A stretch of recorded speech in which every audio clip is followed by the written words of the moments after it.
Trump is calling on Republicans to change the rules in the Senate to reopen the government. Trump posting overnight, it is now time for the Republicans to play their Trump card and go for what is called the nuclear option. Get rid of the filibuster and get rid of it now. The move would allow Republicans to pass a bill to fund the government with a simple majority instead of the 60 votes currently needed. But Senate Majority Leader John Thune has warned against this move, saying it could come back to bite Republicans whenever Democrats take power back. Meanwhile, millions of Americans fear their food assistance or SNAP benefits will run out tomorrow as the government shutdown drags on. I've gone to social media to ask for help from everyone that I could possibly think of. It now appears a federal judge hearing. Plus News, I'm John Ab.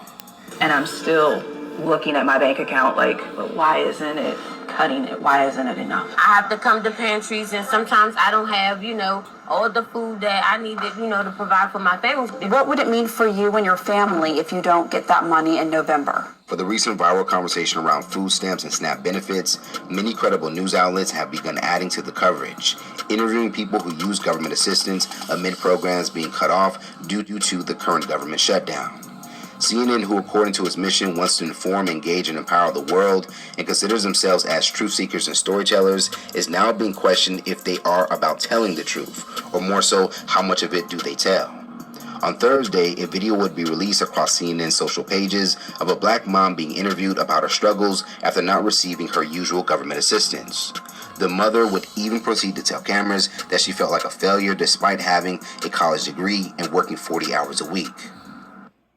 Anita Norris is a single mom who works. Veterans are preparing to turn to food banks when food stamps benefits run out. Billion families feeling it too. Our focus right now on where you are. Hi, Harris. Well, first off, everyone loves payday, and thankfully military members woke up and they got paid today. But there is growing anxiety that could stop soon. The Armed Services YMCA is seeing a massive surge right now as many troops brace for the possibility of not getting paid. Lines stretch outside of a food pantry we visited in Killeen, Texas, right near Fort Hood, with soldiers, their families, and young children waiting for those doors to open. The CEO of the national nonprofit says demand at these pantries has jumped 30 to 70% since the government shutdown started. The biggest uptick right now is happening in areas where there's a lot of these junior enlisted service members. Many of them live paycheck to paycheck. Many folks are deployed right now overseas from Fort Hood or from other locations. And the last thing you want to have when you're deployed overseas is be worrying about the next paycheck and how do you take care of your family who are back wherever they live in the U.S. The CEO says the majority of service members are motivated to serve their country and make a difference, not by money. In fact, many families are struggling already. Check this out. The starting base salary for an entry-level soldier is just over $25,000, and a 6-year staff sergeant makes less than $50,000, not including bonuses and other benefits. Well, the Trump administration tapped into different funding streams to make sure that all troops got paid today. But there is uncertainty about how long that's going to last, and Republicans are blaming Democrats. Historic lows. The middle has collapsed. This threat to say the other political 2/3 of Americans now say the other political party is not just wrong, but a serious threat to say the 2/3 of Americans now say the other political party is not just wrong, but a serious threat to the United States itself. Trust in the government has collapsed to just 22%, which is near historic lows. The middle class, the glue that holds this country together, has been absolutely hollowed out. Housing is now at its least affordable point in 30 years, locking young Americans out of the only asset they intuitively understand. And when people are shut out, resentment festers, which is why 62% of Americans under 30 now say they have a positive view of one of history's most murderous economic systems, socialism. Worse than that, these aren't random cracks in civilization. They're the same fault lines that show up again and again. The biggest thing is inflation. The second biggest thing is energy. Energy is way down, and what's also down? Gasoline. Also, The biggest thing is inflation, and it's way down. The reason I don't want to talk about affordability is because everybody knows that it's far less expensive under Trump than it was under sleepy Joe Biden. And the prices are way down. Pretty angry there. Here's the issue. For the Financial Times, Ed Luce, and Arkansas soybean farmer Scott Brown. Scott, the hits just keep on coming. I'll come to you in that in a moment. But Ed, first off, explain why Argentina is in need of this bailout. Well, President Milei has imposed. Remember, Argentina is the most bankrupted country in history. It's defaulted 9 times on its sovereign debt. So this isn't a new story for Argentina. President... Slow rewind here on Democracy Now!, democracynow.org, The War and Peace Report. I'm Amy Goodman. In a barely noticed development last week, the Army stationed an active unit inside the United States. The Infantry Division's 1st Brigade team is back from Iraq, now training for domestic operations under the control of U.S. Army North, the Army service component of Northern Command. The unit will serve as an on-call federal response for large-scale emergencies and disasters. It's being called the Consequence Management Response Force, CCMRF, or CSMRF for short. It's the first time an active unit has been given a dedicated assignment to U.S. Northcom, which was itself formed in October 2002 to, quote, provide command and control of Department of Defense, Homeland Defense efforts. An initial news report in the Army Times newspaper last month noted, in addition to emergency response, the force, quote, may be called upon to help with civil unrest and crowd control. The Army Times has since appended a clarification. In a September 30th press release from the Northern Command states, quote, this response force will not be called upon to help with law enforcement, civil disturbance, or crowd control. When Democracy Now! Spoke to Air Force Lieutenant Colonel Jamie Goodpaster, a public affairs officer for Northcom, she said the force would have weapons stored in containers on site as well as access to tanks, but the decision to use weapons would be made at a far higher level, perhaps by Secretary of Defense, SecDef. Well, I'm joined now by 2 guests. Army Colonel Michael Boatner is Future Operations Division Chief of U.S. Northcom. He joins me on the phone from Colorado Springs. We're also joined from Madison, Wisconsin by journalist and editor of the Progressive magazine, Matthew Rothschild. We welcome you both to Democracy Now! Why don't we begin with... Got the Rothschilds in there. Oh, okay. And this is 13 years ago. Training for civil unrest 13 years ago. And got Rothschild, Matthew Rothschild. Yeah, they've been planning this stuff for years ago. Chaotic scenes as residents confronted and protested those agents. The video shows agents pointing weapons at people. At one point, a large presence of Chicago police arrived and worked to disperse the crowd. 25th Ward Alderman Byron Sigcho Lopez says multiple people were detained throughout the day, including a father near 23rd and Sawyer, where he says agents smashed windows and dragged the man out of a car while his 11-year-old son was in the vehicle. Sigcho Lopez says the actions of Border Patrol agents, led by CBP Commander-at-Large Gregory Pavino, is putting the community in danger. Commander Bovino is in contempt of the George orders, and when he comes to court...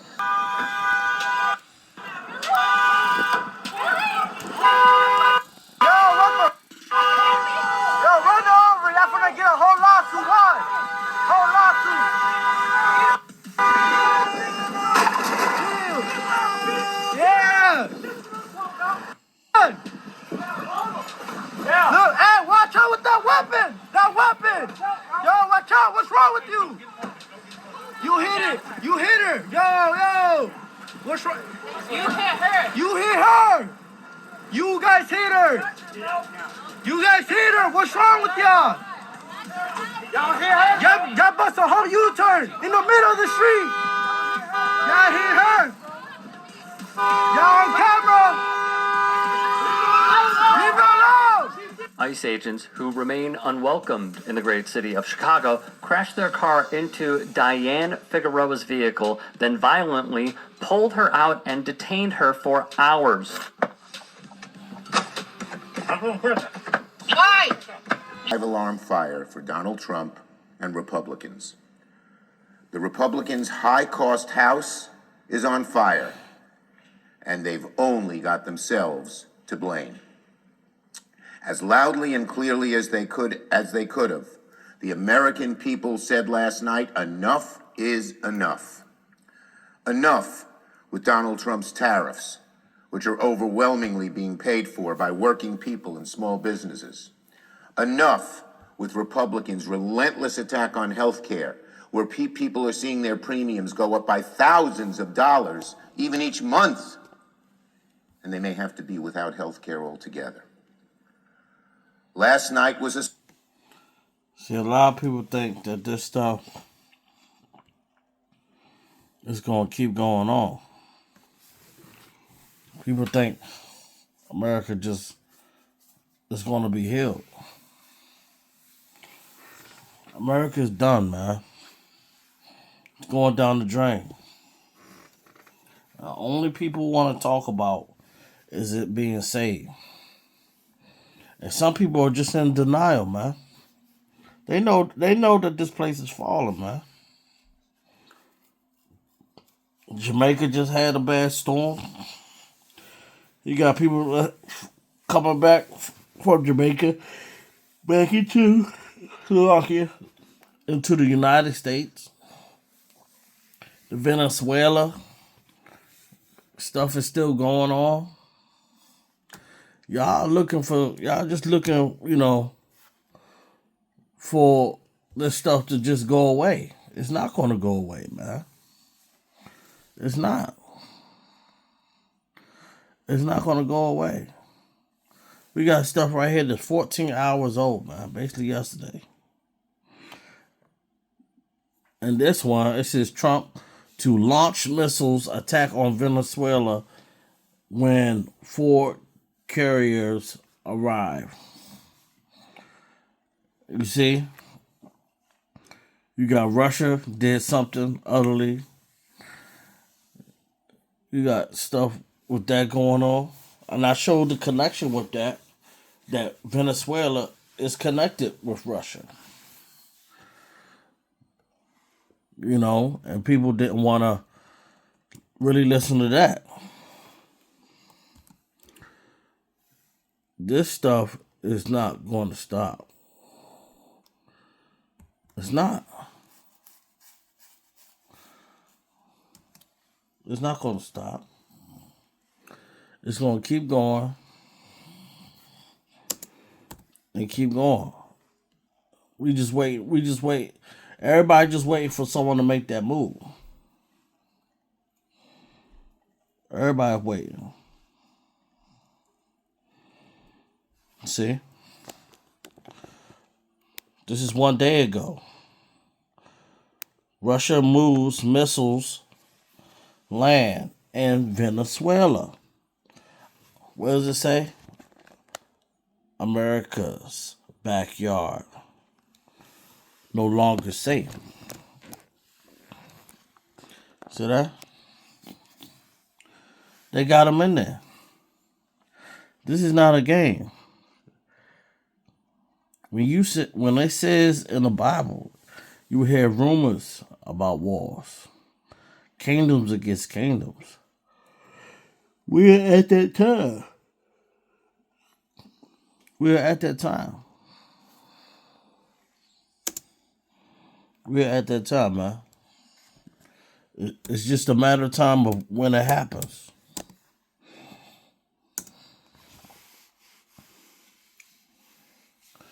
You got stuff going on with Zelensky, U.S., Europe, Russia. We got all that stuff going.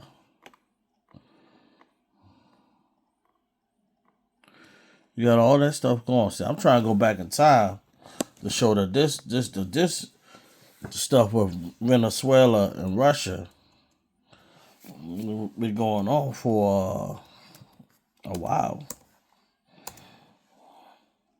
See, and this is where it's at. See? Russia. 2 Russian bombers arrived to Venezuela. See, this is this is 6 years ago. 6 years ago. should see this for what it is. It's the Real News Network. I'm Sharmini Pires coming to you from Baltimore. 2 Russian bombers landed in Venezuela on Monday, provoking a strong rebuke from the U.S. State Department.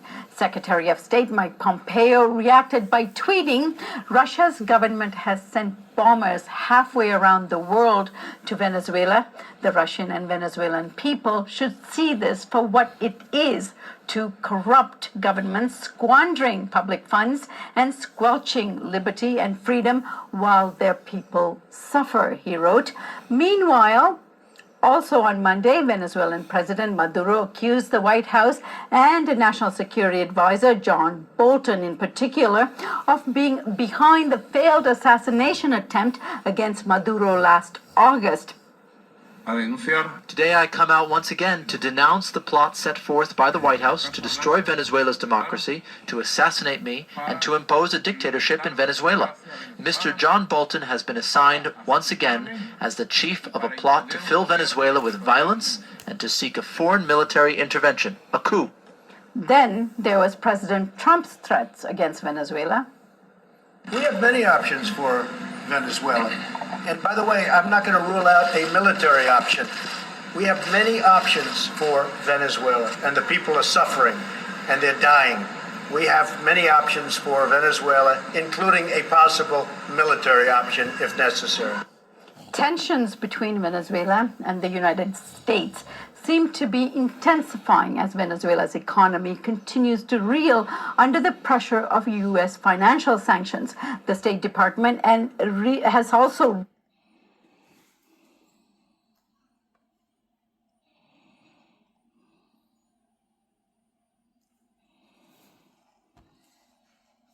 Build a website you love. Says 2 of the country's nuclear-capable strategic bombers landed in Venezuela on Monday. The move comes in the middle of rising tension between Russia and the United States. The pair of Tu-160 bombers reportedly landed at Maiquetía Airport on Monday following a more than 6,000-mile flight. Russia's defense ministry didn't say whether or not the bombers were carrying weapons, nor did they provide details on how long the aircraft will stay in Venezuela. The warplane, codenamed Blackjack by NATO, is reportedly capable of carrying conventional or nuclear-tipped cruise missiles. It is also capable of flying twice the speed of sound. Russia's move comes less than 1 week after Venezuelan President Nicolas Maduro touched down in Moscow for a 3-day visit. Recent sanctions by the United States and the European Union accuse Maduro of undermining democracy to hold on to his power. Russia is an ally of Venezuela. You heard it. Russia is an ally of Venezuela. This happened during Trump's first term. His first term. This happened then, during his first term. See, they're an ally. This is why Trump is going after Venezuela.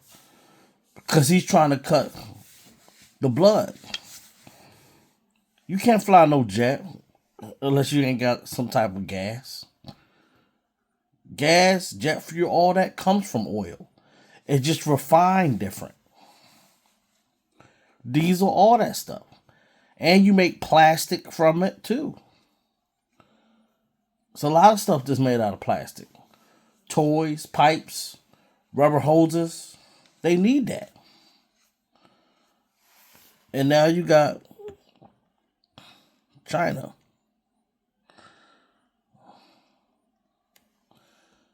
You got that going on. But Venezuela.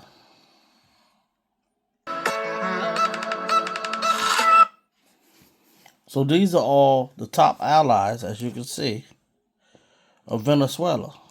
It's playing right here. These are all the allies. And this video is 3 years old. These are all the allies. Even Turkey. This is why he's not going to back down from the United States. And now Russia and China and India, they're allies with each other. They're not playing. They're not going to let you. Venezuela is the biggest oil reserves on the planet. And you think the United States is going to just take that? They're not going for that. Look, if you look at it, if it comes to rush to arms, even if all of South America will go against North America, they will. They will. Iran too. And Russia just gave some more nukes to Iran. They're not playing. They are not playing, man. This thing is about to go down. Russia, see? They're allies with Venezuela.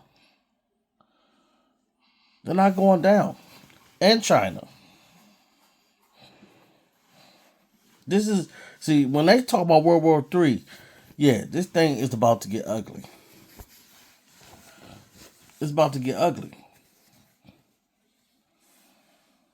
America, Russia's alliances might not be as prominent, but it still has some very important allies. In North and South America, Venezuela and Cuba stand out as significant partners of Russia. In Europe, Belarus shares such a strong bond with Russia that their relationship has become an example. Transnistria even wants to become part of Russia. In the Middle East, Iran is a close ally of Russia, particularly in terms of military cooperation. In Asia, North Korea, China, and India maintain strong relations with Russia. In Africa, Mali, Libya, Sudan, Burkina Faso, and the Central African Republic are key allies of Russia. This is how Russia's alliances look on the world map. See? Who are Russia's biggest allies? Compared to America, Russia's alliances might not be as prominent, but it still has some very important allies. Now they got Burkina Faso and some places in Africa that are allies with Russia. That's why Trump wants to go over to Nigeria. That's why he wants to get over there. He said he wants to stop those Muslims for what they're doing. Nah, it ain't about that. Because he's looking at, he needs another jump off spot. And he's like, if we could jump off from here.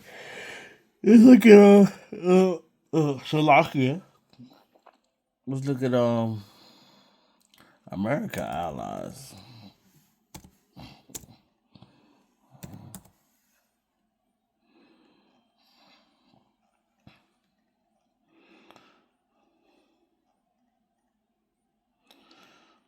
So,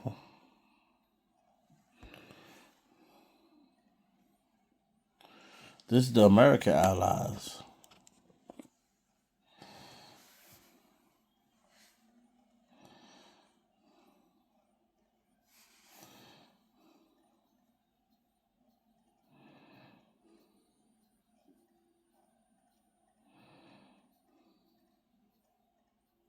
If you really look at it, America really ain't got nobody.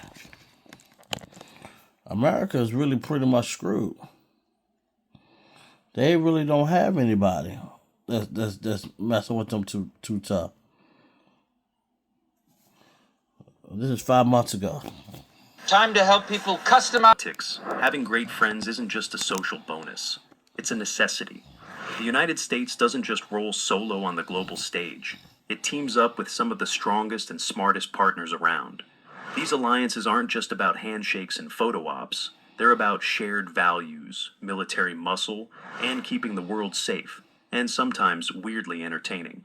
So, who are America's top 5 allies in 2025? Let's meet the squad, ranked from 5 to 1. Number 5, France, the pain train partner.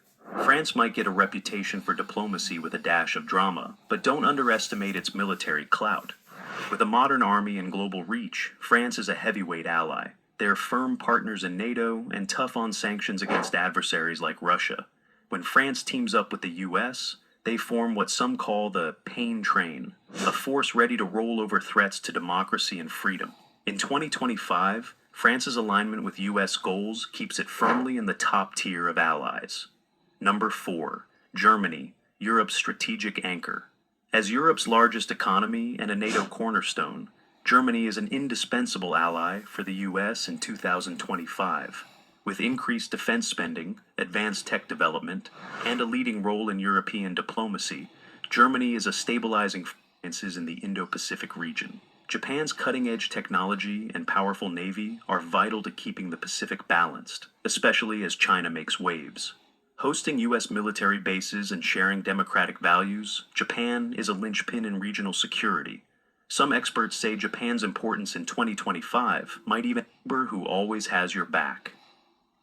Canada might be famous for maple syrup and polite apologies, but don't let that fool you. They're serious when it counts. Sharing the longest undefended border in the world, the U.S. and Canada are practically family. From economic trade, Canada is America's top trading partner, to joint defense via NORAD, these two are inseparable. When Spain threw shade over fishing rights, the U.S. quickly reminded everyone, work makes the dream work, and the U.S. is lucky to have these friends by its side. United States really ain't got nobody. They ain't got nobody. They got France, Germany. That's probably in Japan and South Korea or North Korea, whatever, which one it is. They really ain't got no one like that. They don't have no one like that. Russia got India, China. What is it? North Korea. Iraq. I mean, these are people that got big armies, hitters. Man, America's through, man. That's why we gotta keep everything straight with Yahweh Bashem Yahweh Shai. Lean upon Him and do what we're supposed to. I want to give all praise to Yahweh Bashem Yahweh Shai, Bashem Kakadash. The honor to the elders, apostles, and bishops, that great millstone that teaches the truth, who rule well, who labor night and day. Shalom to the speckled bird. Shalom to the hopeful elect, the 144,000 and 1/3. Shalom to the Akim and to the Aqua. Shalom.